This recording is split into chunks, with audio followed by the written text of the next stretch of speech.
Inside Leominster is brought to you through the generous support of Colonial Insulation Company, residential and commercial insulation and fireproofing services, specializing in blown-in cellulose as well as spray foam insulation. For more information, visit their website, colonialinsulation.com. And by Medical Arts Hearing Instruments, 52 West Street in Leominster.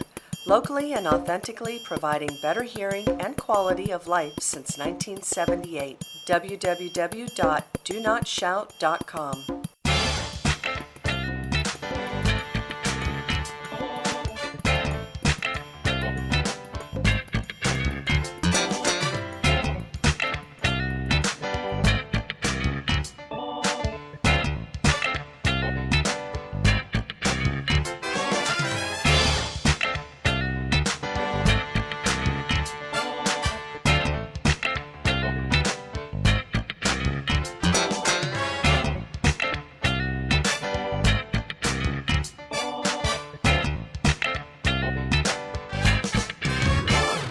Hello and welcome to Inside Leominster. My name is Dean Mazzarella, Mayor for the city, and we're not live tonight, but this is a fresh program. We're doing it about an hour and a half ahead of time.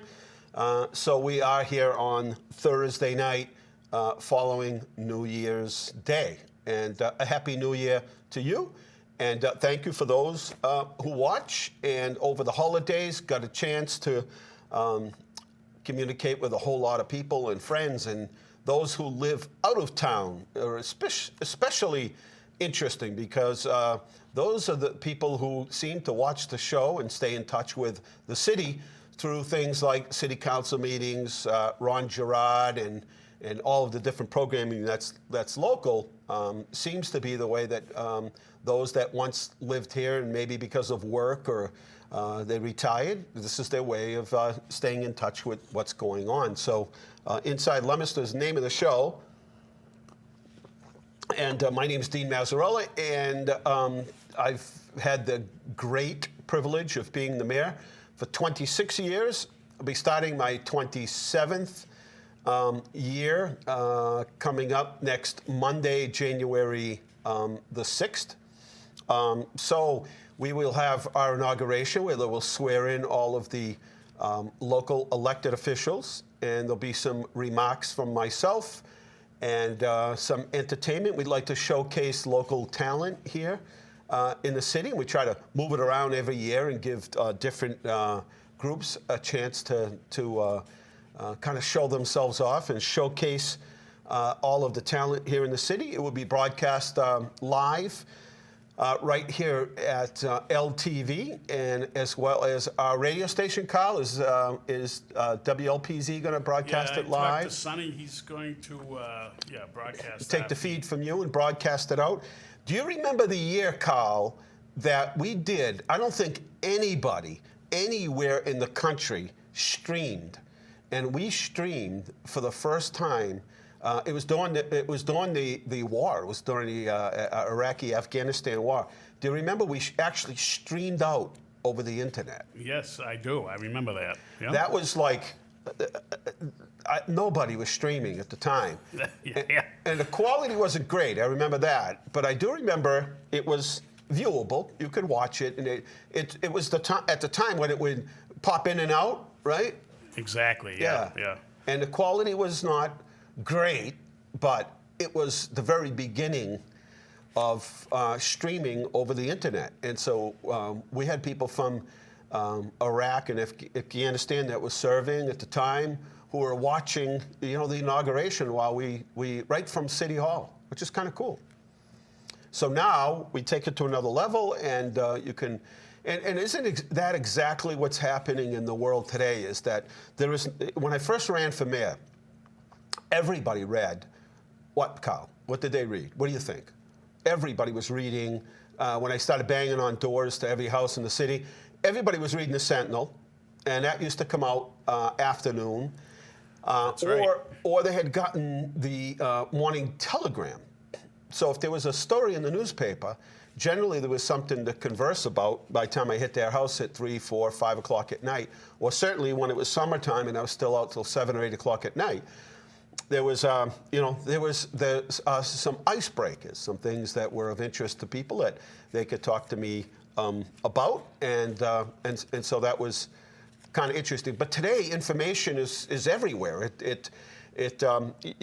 Just think of things that I post and that we post on cities' Facebook pages or the police department. Leominster Unites has got over 14,000 people that are part of Leominster Unites. I have 5,000 friends on my Facebook page. City sites, if you add them all up, there's over 10,000 people or so that communicate. We communicate through Code Red, through our radio station, through radio station in Fitchburg when we make appearances. A lot of city departments go on there weekly. And Access TV. And Carl, we stream. The show now is, and Leominster TV is streamed over the internet and over Facebook. Yes, we do. We're streaming right now. I could have never dreamt that you could actually stream through social media. When first social media came out, I couldn't envision that you'd be able to stream through. It's a little scary because you can find out things instantly. Amazing when they're happening. So this past year there was a shooting in a mall, and I just remember, I forget where it was exactly, but I just remember that as the police were trying to evacuate the mall, I remember there was a shot of somebody who was filming with their phone going Facebook Live, and you could see hundreds of people that instead of running for cover or running out of the mall, all had their phones going. And I thought that was pretty interesting that people were actually filming live right from this dangerous situation, and people had their phones on.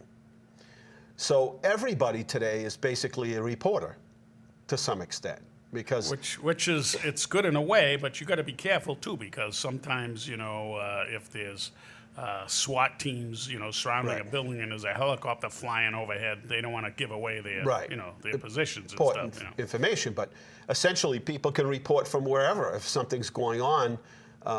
Social media is just filled with these little clips of people doing things and illegally parking their cars, conflicts with people in retail stores,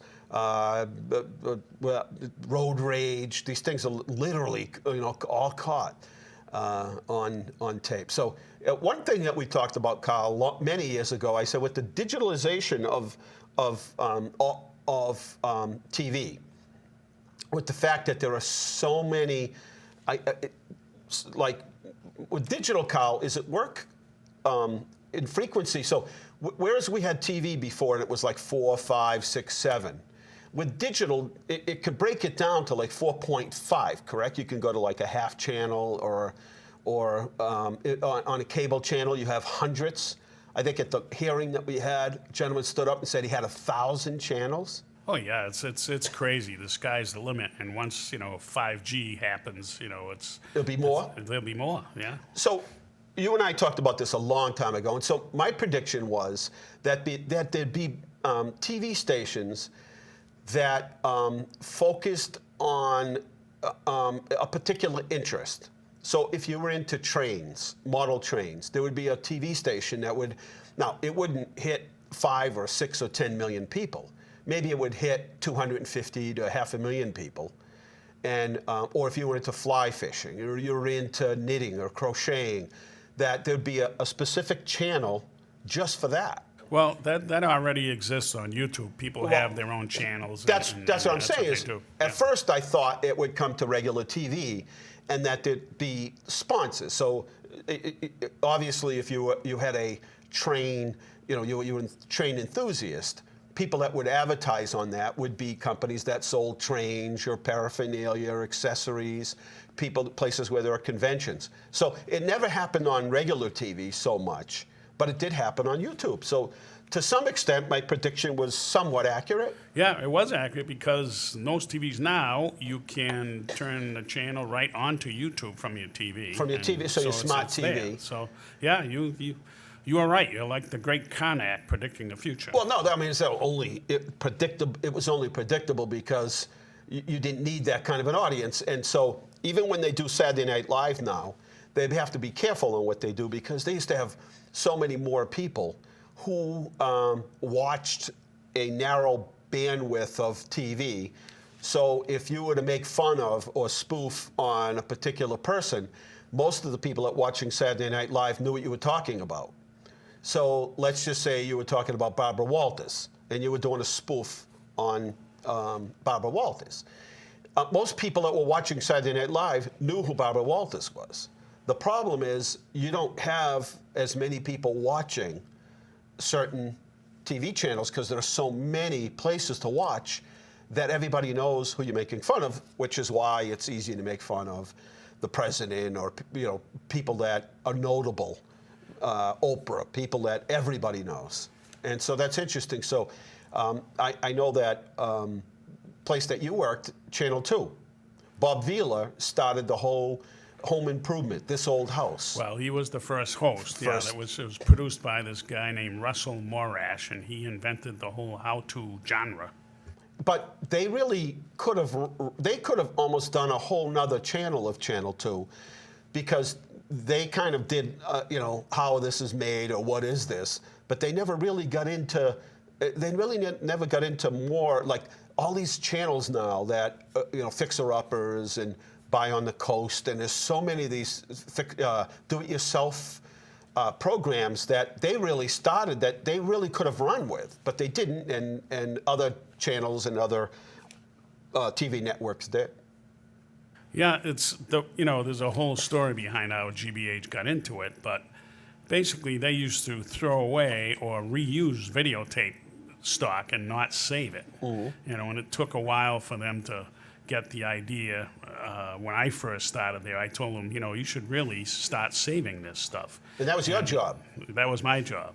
So they started doing that, and then, they made a deal with Time Life Books to put some of the video stills in their books, and that led to broadcasting on cable channels, and that's how they started the whole how-to stuff that way. Yeah, because they were the leaders, and now there's just the TVs are loaded with it. In fact, I watched a YouTube video, and just in case you're watching tonight, you're just tuning in, my name's Dean Mazzarella, Mayor for the City.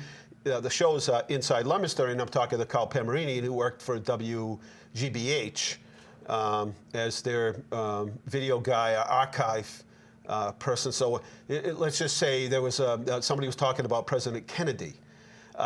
They would go down and see Carl or contact Carl in those days, probably a personal visit or a phone call, Carl, and say, hey, I need some clips for a segment we're doing on Kennedy or Lincoln or anybody else that they might have been doing something on, and Carl was the guy, right? Is that best time? Well, when I started, yeah.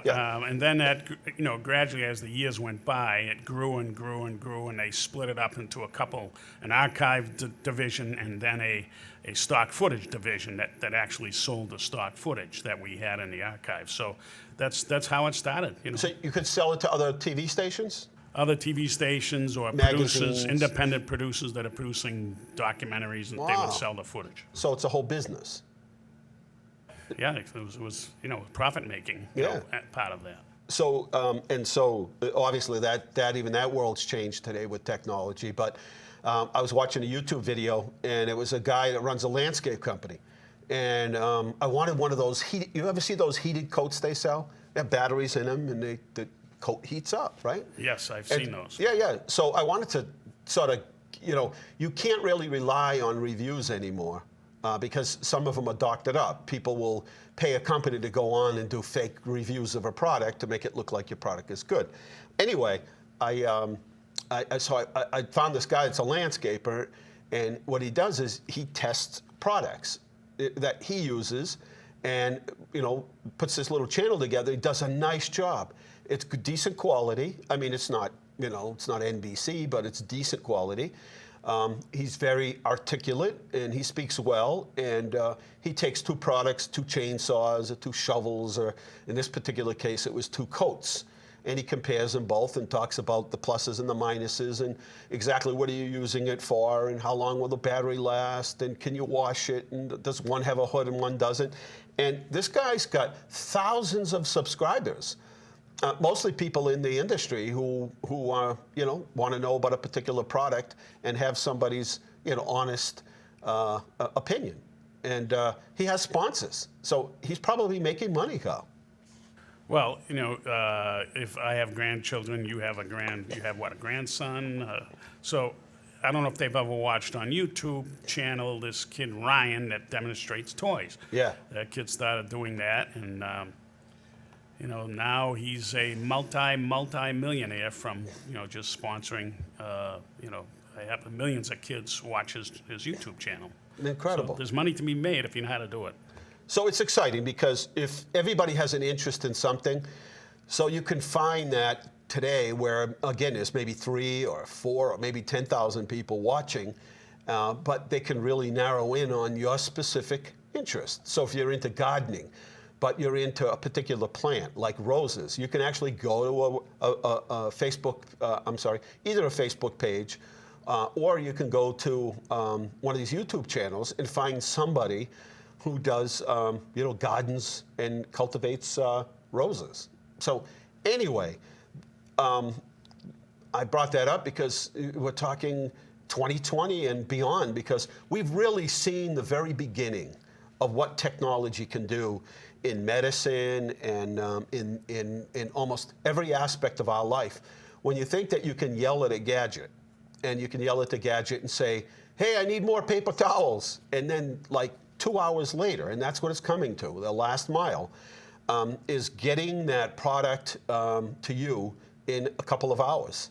Just remarkable. I mean, but that's just scraping the surface on what technology will bring us. Do you remember when you were a kid, when you wanted to learn something, you'd have to go to the encyclopedia. The Guide to Periodicals. Right? Yeah, right. Look it up.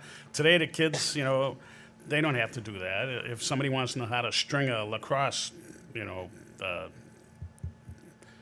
whatever, they can go on YouTube and watch somebody doing it. Watch the video. Yeah. Change my, I could say, you know what, I wanted to change my old wiper blades, which I've always done, but they're getting more confusing. And so you tell you look up what kind of wiper blades you have, and there's a little video on how to properly install them. You can change a water pump. I mean, there are a lot of things that you can't do, but there are a lot of things that, if you really pay attention, you can do. But we're only scraping the surface today. I mean, really, we've got appliances that you can talk to, appliances that you can tell to, heat up to 225, I'll be home in an hour.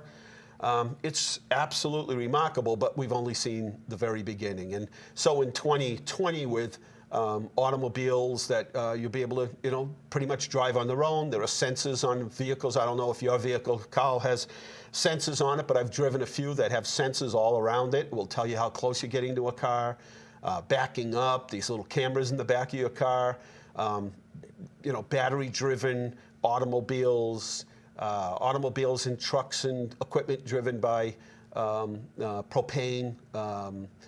Just amazing. And self-driven automobiles, again, just we'll be growing organs right now, heart and replacements and knee replacements, and some of these surgical things are like nothing today when they were a big deal. We've only seen the very beginning. So exciting times coming. Would you ride in a car that was completely run by by whatever? Well, I don't know, because at one point I didn't think I could get used to those backup cameras, and now I can almost not live without them. Now I'm so used to driving vehicles that have that little backup camera. But I also couldn't envision using Uber. I just couldn't imagine. Like, I don't understand this concept of Uber early on, and then I, as I saw it like a visual thing, I said, this is amazing. You can actually tell where the ride is, like exactly where that ride is. There's a picture of it, where it is, and it pulls up, and you're like, hey, there it is. There's no money transaction. Incredible. But again, that's just the very beginning. Cloud storage. Who could ever have imagined in their mind that there would be no place that the computer would store the information, that it would just pull it from this thing we call the cloud? So we're in the year 2020, and we're going to see, in the next decade, we are going to see things that are going to just absolutely boggle our mind, and it's going to come at us faster than it came to us from 2000 to 2020. Well, just think your great-great-grandson will be able to say, hey, I wonder what my great-great-grandfather was doing on January 2nd, 2020. He'll be able to find it in an instant and watch you. Absolutely. And what word did he say? He said something about trains and a TV station about trains. Can you tell me what that is? And facial recognition, things like places in China where they're just really getting into facial recognition. I think it's a little harder in this country, but for all the right reasons, maybe at airports or whatever, people are willing sometimes to give up their liberty for a trade-off for something else to make their life easy. And I think that's what 2020 and beyond is really going to be. I think it's really going to be more of the everything works on its own, Kyle, what I call plug and play. I don't want to read the directions anymore. I want to buy something. I'm willing to pay for a little bit more for it, but I want it to work right away, and I don't want to have to try to sit there and read directions for the next 10 years to try to figure something out. And when it doesn't work, I want to hit a button, and I want it to go directly through the internet to tell somebody at customer service that whatever this isn't working properly, and they'll fix it in the system. My very inexpensive, $100 printer does periodic app updates. I don't know if yours does it, Carl, but every once in a while it will do an automatic update in the process to update the printer. To think that you could print something from here, Carl, and you can have an office in San Diego and you want to print it in your printer, in somebody else's printer, and you could actually take the information and send it to their printer and hit send. Well, let's take it another step, Dean. Food replicators. You'll be able to go into your house and say, what do I feel like having tonight? Mm-hmm. And you tell the refrigerator or the oven or whatever, and it'll make what you want it to eat right there. Incredible. That's what I'm saying. We're only seeing the very beginning. So here's the message for 2020 and beyond. Keep yourself healthy, because the technology and so much coming in the way of advancements. And we saw the dismantling of DNA, which started off so much, and it's progressing, and it's progressing fast, and there's more and more cures and more solutions for more problems, more ways of we're moving in that direction of a healthy community and a healthier self, where people want products that are made from less waste. So when you get a package in the mail, people don't want to open it up and find all that blister packaging and bubble wrap and cardboard. Somebody opened something in front of me the other day, and the cardboard box is 3 times the size of what came in it. So things like that. They want to see us conserve water, reuse the products that we use, be less wasteful. And we're going to see more of that. That's a culture that I think we'll see expand in so many ways. So what does the city do? It adapts to that. And, we use far less water than we did 5 years ago, 10 years, 20 years ago. And that's a good thing. We recycle more water. We recycle more products than we ever did. We're more efficient. LED lighting throughout all of our buildings, new boiler systems and heating systems. And so that is the way we run our city, or run your city. And we know that's the way you want to run your home and your business. And you want to be less wasteful. So what I say, Kyle, is I was invited to speak at this event that was about sustainability. And what I said is, if you just live your life like our grandfathers lived their life, then they pretty much lived off the earth, right? Chickens and vegetables and pretty much everything. They saved all their water. My grandfather had a water barrel, and all the water was saved, and we took each bucket and brought it to each plant and fed each plant with water from the rain barrel. We had compost material that we used, so he was constantly building the earth, right? Building the soil, so that it was replenishing the nutrients that we took from it. And everything came out of the garden, or chickens or whatever it was. And so a Mediterranean diet was not what we call a Mediterranean diet today. It was really, very healthy, lots of salad and cheese, and again, things that came from your backyard, and everybody had a mini farm, so to speak. So Yeah, lots of fish too. fish too. And so there was no waste. What didn't get eaten today got eaten tomorrow. Things like soda or drinks and things got watered down if they drank it at all. They made their own wine. So sustainability is really a lesson from immigrants, I think, and how they, how they immigrated here and how they were resourceful in saving what they could to provide for their families. It was a necessity in a way of life for them. Anyway.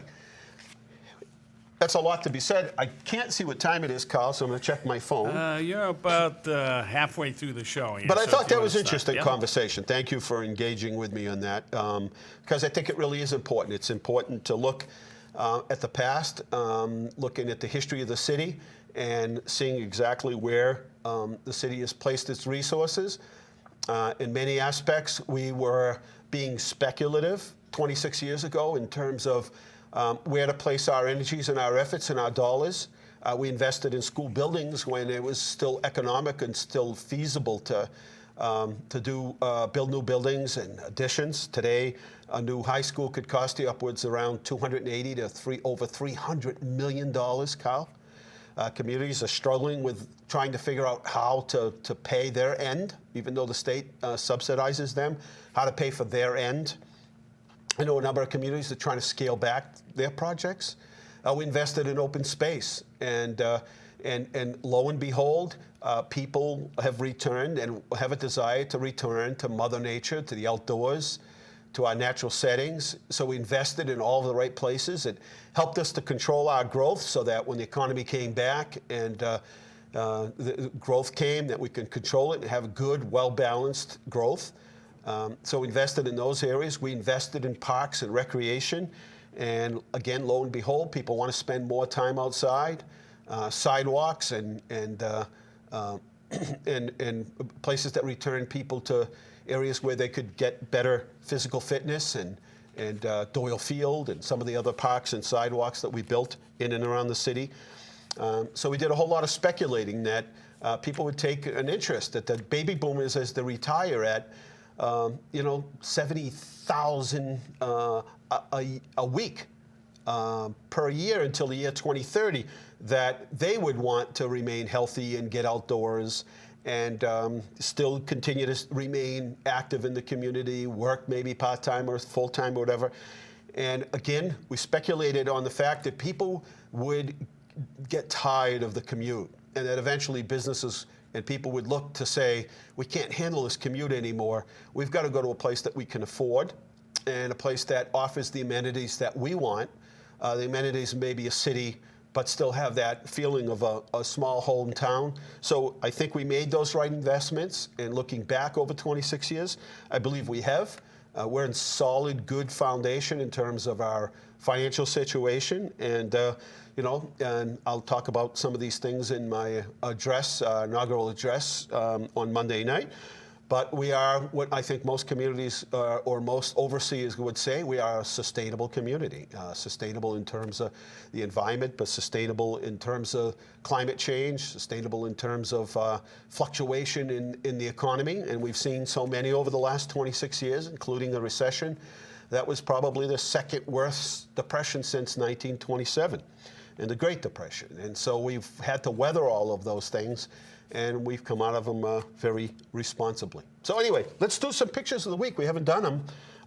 I was fighting the old cold for the Christmas time, Carl. I don't know, I think a lot of other people were. So I kind of lost my voice, and but it's back, and let's do photos of the week. Okay, you have your control there? I do. Let's try sideways. There we go. Cleaning up downtown after snow and ice. Thanks to the taxpayers in the city of Leominster, we were able to purchase these smaller tractors. The other tractors were larger than the big tractors, the big ones, do a nice job on straightaways. But boy, when you get downtown and some of the other areas, they were just too much machine for those areas of downtown. So we invested in one, and then now we've got 2 or 3 of these, and they really work well, and they have different attachments on them, and they also put down salt. You know, there was a time when, you know, our senior population, you wouldn't see them for 2 or 3 days after a storm. Well, they're active and they're out there, and you know, as soon as the storm's over, they want to get out there. So we have a responsibility to get those sidewalks cleaned up, and also for the businesses as well. Almost 250 new citizens were sworn in just a couple of weeks ago at City Hall. And I'll tell you, it was very, very moving. It's the first one that I've attended to or participated in. And they came from countries from all over the world, and they earned their immigration status. They're from the area here, and it was quite an honor and again, a moving experience. Thanks to Bovenzi Incorporated and those from Brooks Pond and Liberty Place for the donations to the YWCA. And believe it or not, they all got together and they decided they wanted to make donations to a group that could really use a boost and really use the help. And lo and behold, people went out and purchased gift cards.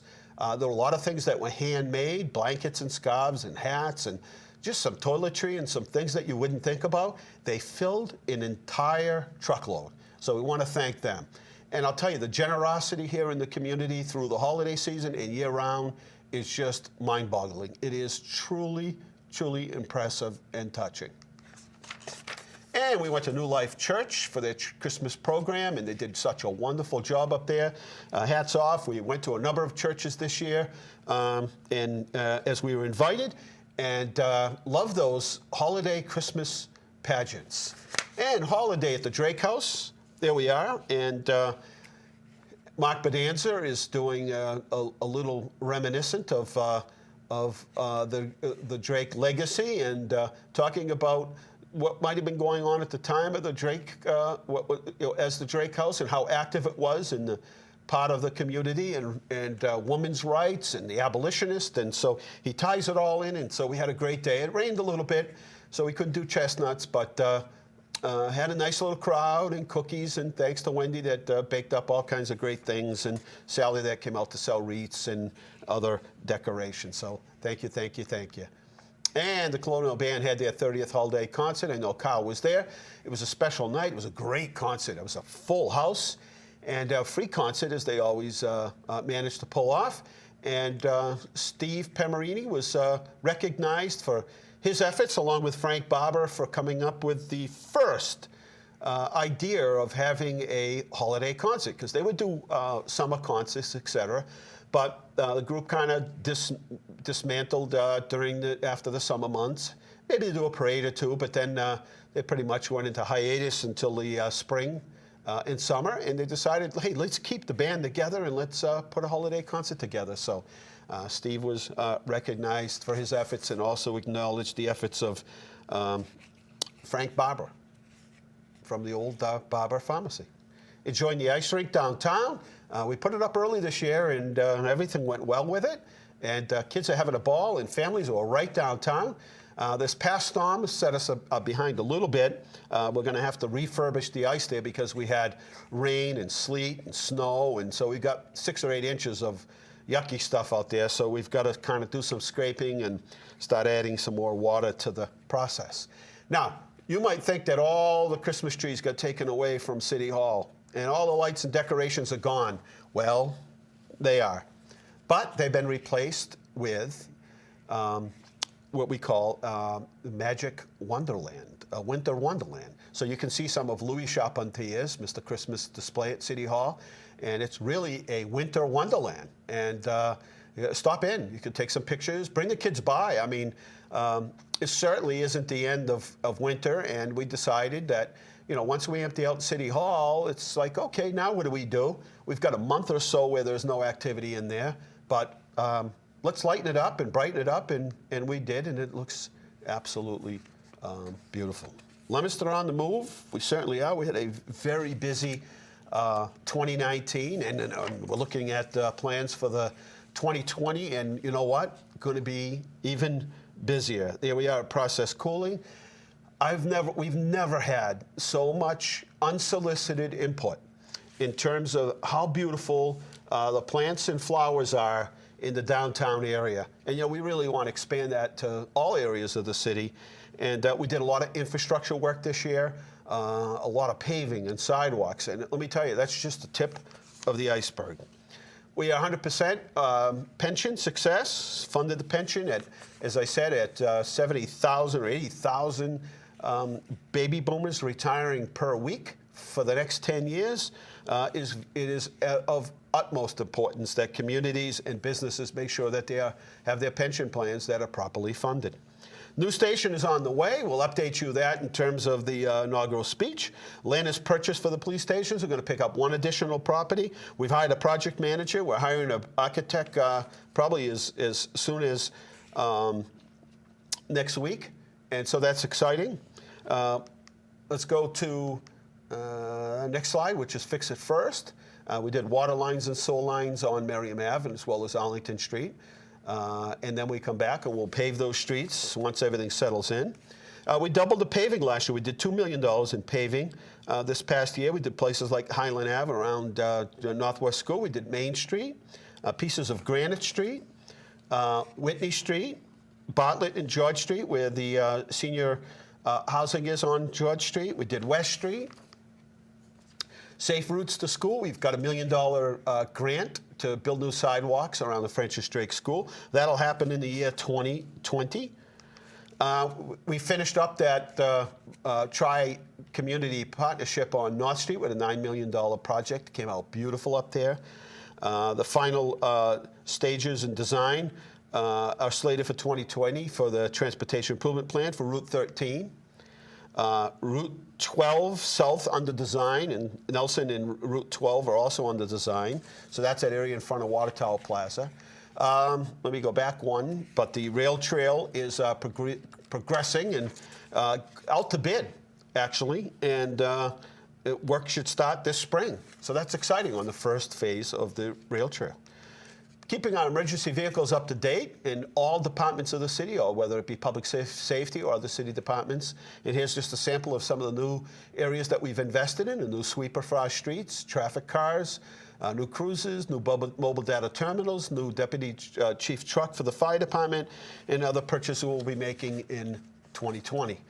We talked a little bit about the future. In the future, we invested in the last 26 years. We invested highly in technology, both in the schools and in the city, and it's really come back to make us a more efficient community and better at the work that we do. And I'll tell you today, if you're not sort of embracing technology and staying updated in terms of technology and adapting, you are way behind the 8 ball. So new computers at City Hall, new phone systems at city schools and city departments, new server at city buildings, and new Chromebooks for our students in our schools.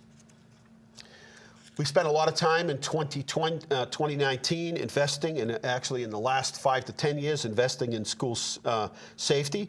And thanks to state and federal grants and working closely with the school department, a new camera system at Skyview and Samoset, new doors at Fallbrook and Northwest, and new security measures at all schools and central offices here in the city. If you haven't been by the back of the fire station, and there are changes on the way, and that's going to be a new area there. The decking system that was there before was rotting and falling apart, and so they're going to have a new sort of wing off to the back that's going to have a historic pumper, but will be a great entrance and to the fire station, and we're excited about that. They were laying block and brick out there today, and really coming along. I don't know if you noticed, but boy, it's starting to look, it's getting lighter each day, and that sun is getting stronger. And we went through the longest day of the year. Critical water upgrades to our water facility in the city. We spent about $1.5 million to the pumping station just over there on Pond and West Street. Another $1.5 million to rebuild that damn if you haven't been up on Elm Street and you've seen that. It was a massive amount of work. And $11 million upgrade at our wastewater treatment plant. It's the last of the upgrades that it needed for 15 years or so.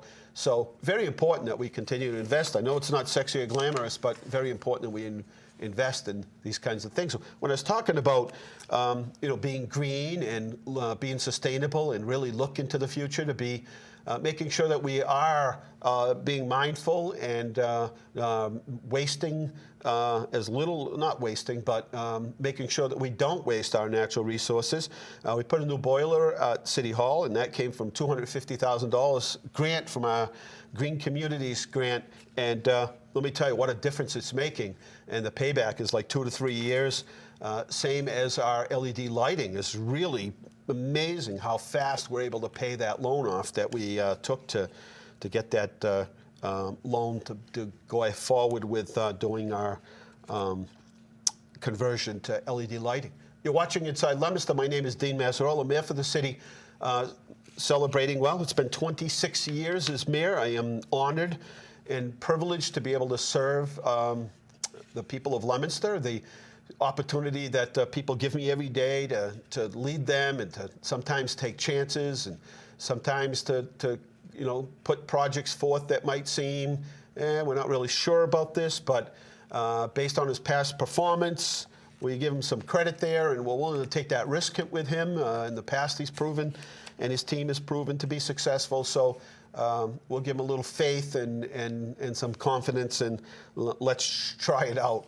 And so I thank you for that. It is really a distinct honor to have that privilege to be able to sort of lead the city in the direction that I hope is the direction that you want us to go. And if you don't, then by all means, there are many ways of communicating where you see us maybe not following in sync with where you think we should. New housing on the way, another 38 and then 39 units, another 80 units on the way at Carter Junior High in Summer Street, makes a total of 80.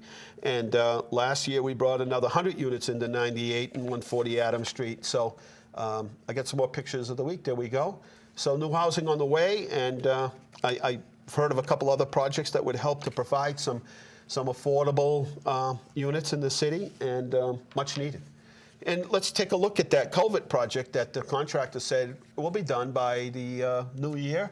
And I had no clue just how big this project was. Two of us could stand up in this culvert replacement over on Litchfield Street. It was a $500,000 grant that Wendy Weeks were able to get us over at MassDOT.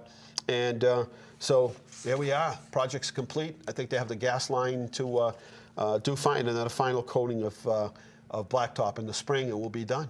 And as I said, our new LED light project is complete, and the payback is 2 to 3 years, and we're going to stay on course with that.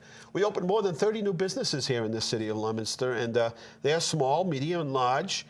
Some expanded, some new businesses in the city, but I think we've really set a culture of becoming the community in the area where people really want to do business. We continued our partnership with key businesses and organizations, Mass Hire, as well as the Chamber of Commerce. Improvements to Mechanic and Laurel Street, more than $1.6 million is the first part of the investment. And I'll tell you, that's another area where we had such great feedback from the residents and non-residents of the city saying it's just a wonderful project and it looks so good over there. And we look forward to more programs and events over there at that park. And Green to the Gateway Cities program, we've planted now over the last several years over 1,000 new trees in the city of Leominster, and I'll tell you, it's noticeable. Another one of the projects that I'm so proud of that we were able to partner with the state and the Gateway Cities program to come out and plant over 1,000 new trees. Pretty exciting. We're on our way to becoming an MVP community Massachusetts Vulnerability Partnership. And what does that mean? It means we are ready and getting ready, and I want to make sure we're super prepared for climate change. And whether you believe in global warming or not, I can just tell you that we've had some serious episodes of fluctuation in climate and some severe weather that is really extreme and not consistent with our past weather patterns. And we want to be ready for that. Focus on the downtown. We have a new park coming in front of the Woodblock next summer. We hired the retail coach to do analysis of the downtown to determine what's next. we asked that question, so what would you like to see downtown? We sort of re-strategized, and now we say, what would you support downtown? So we have a number of new businesses that have moved into the downtown, whether it be retail or office space or medical, and a bunch more, which is making it really exciting. And it's really coming along. And thanks to everybody. It's really been a team effort with the City Council, Police Department, Recreation Department, the DPW, everybody. Total team effort, Economic Development Department, small business coordinators, when we talk about revitalizing our downtown. Hey, last year we were able to do the lights at Fournier Field, over 700 players in different leagues, over 800 games with 52 teams.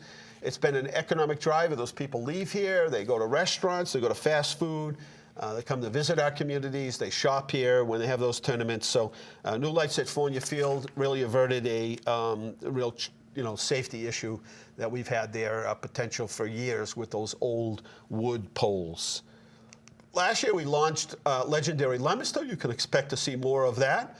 That is our sort of byline for economic development. We are going to be announcing on Monday night a new strategy for our economic development in the city. So please be watching from your home, or come visit us and be part of the ceremony at City Hall beginning at 6:30. Just a couple of minutes left here at Inside Leominster. My name is Dean Mazzarella, and I'm the mayor for the city, and we are talking about 2019 and 2020 and beyond, what we can expect to see. We've had free family fun at more than 20 different events in and around the city. I think we can safely say that we've pioneered these festivals and events around the city. We started off with a couple. Each of the communities around us started with a couple as well. And now we're up to more than 20 different events around the city. And I'll tell you, people do come, they do support us, and it does have that multiplier. The multiplier meaning that people go to other restaurants or visit other parts of the community when they come here.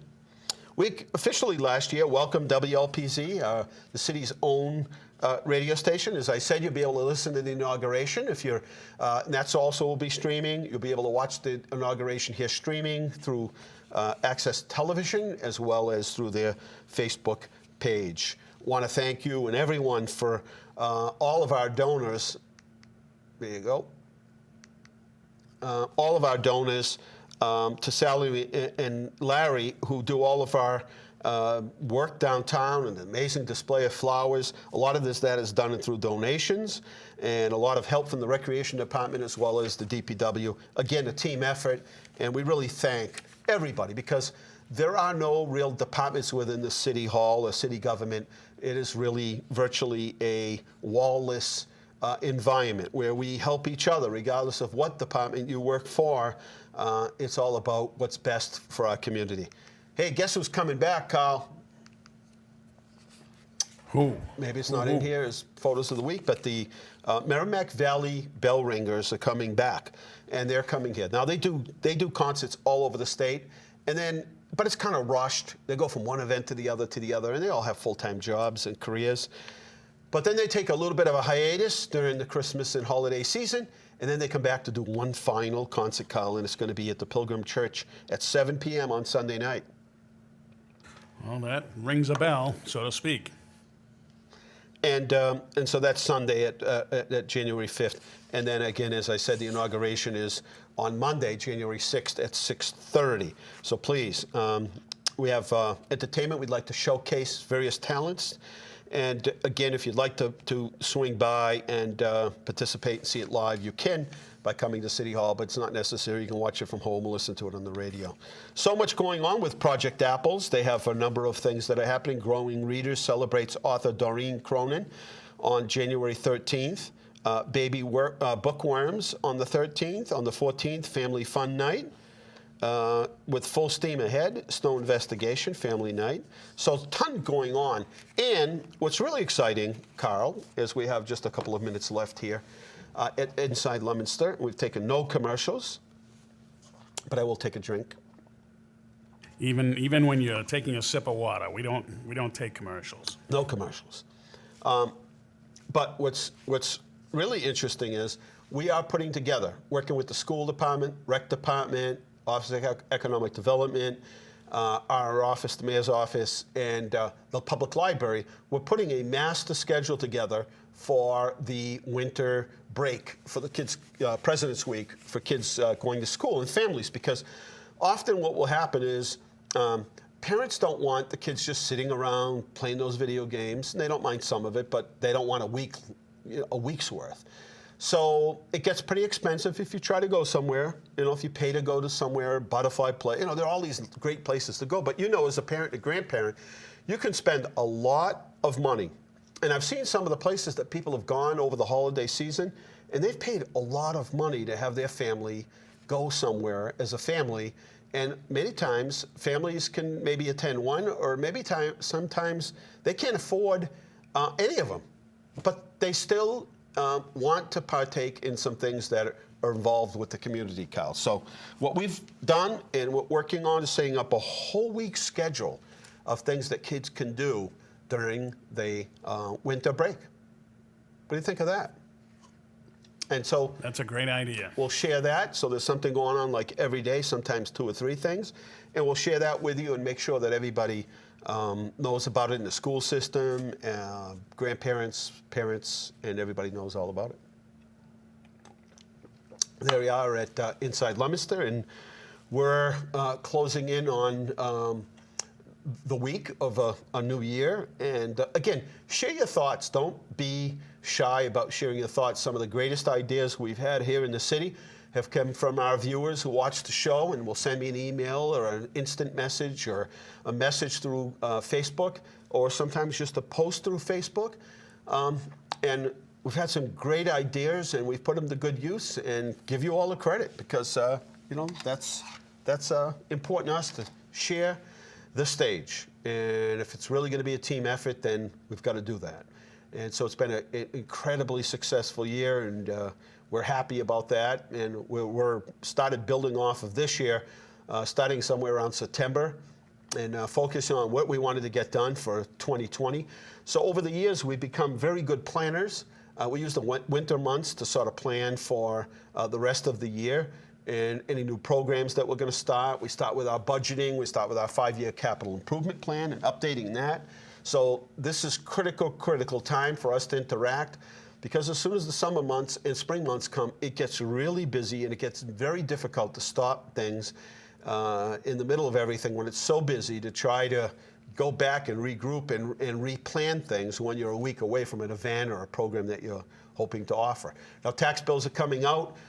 By all means, we are a city like others, 351 other cities and towns in the state. We follow Prop 2.5. We are guided by that.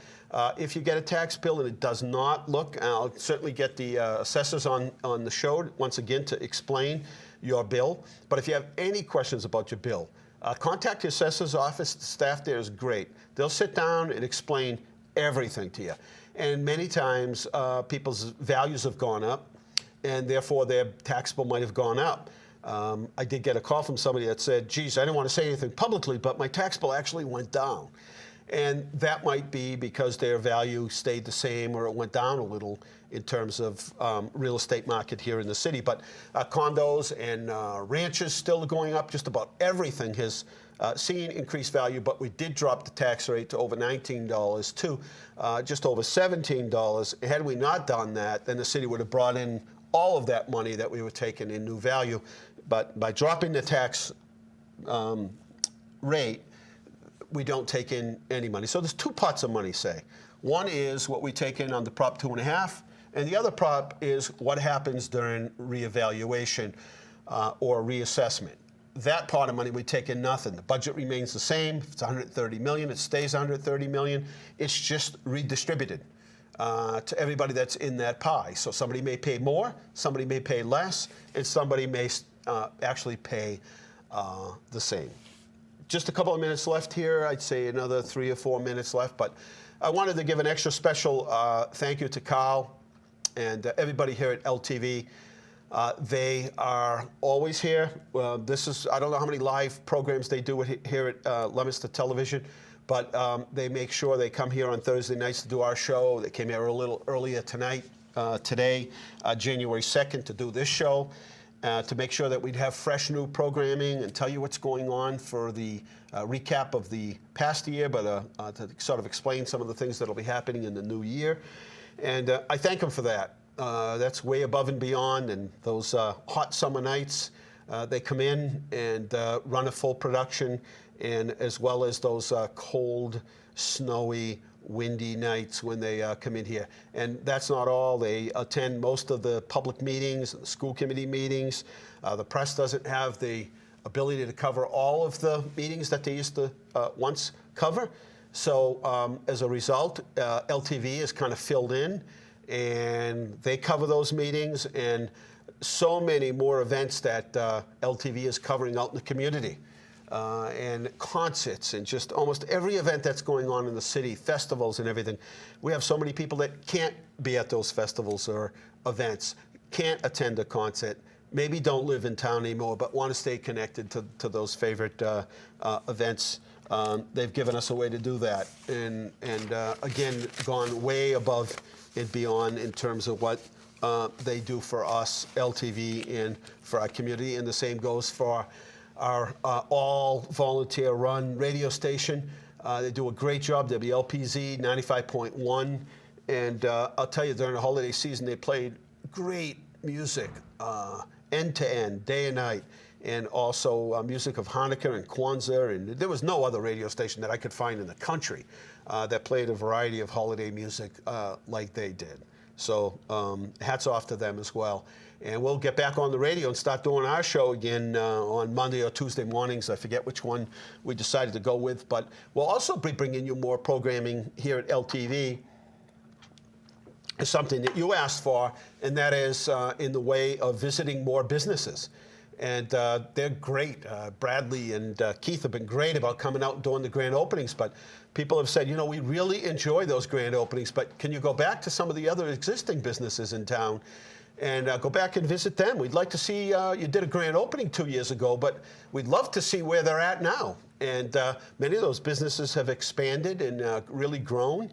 And so people want to hear from them and see them. And there are a lot of new people in town, and maybe they don't know about those businesses. So we want to really showcase those. Over the holiday season, I did have, I do a periodic, I call it Visiting the Loop. And in the police world, we used to have this loop that we used to do downtown, and we used to have one cruiser that pretty much patrolled that downtown area, and we call it the Loop.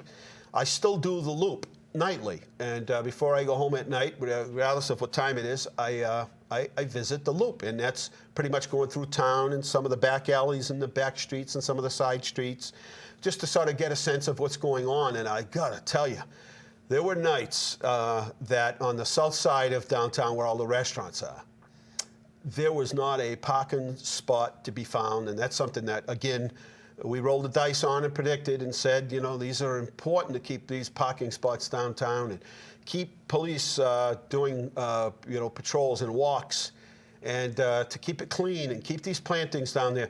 It became even more and more important. And here we are now with the rebuilding of our downtown, the renaissance of it. And here we are downtown through the holiday season from Thanksgiving on. And on a Thursday or Friday night, Saturday night, you can't find a parking spot. And that's a true success, and more to come. Want to thank you. Happy New Year. And please be healthy and take good care of yourself. And thank you. Thank you for the confidence and the ability to have your confidence to move the city forward and try new things and experiment. And thank you to our team here in the city of Leominster, because I believe they serve you well and with honor. Good night. God bless you. And remember, the world is run by those who show up. You need to show up. Good night.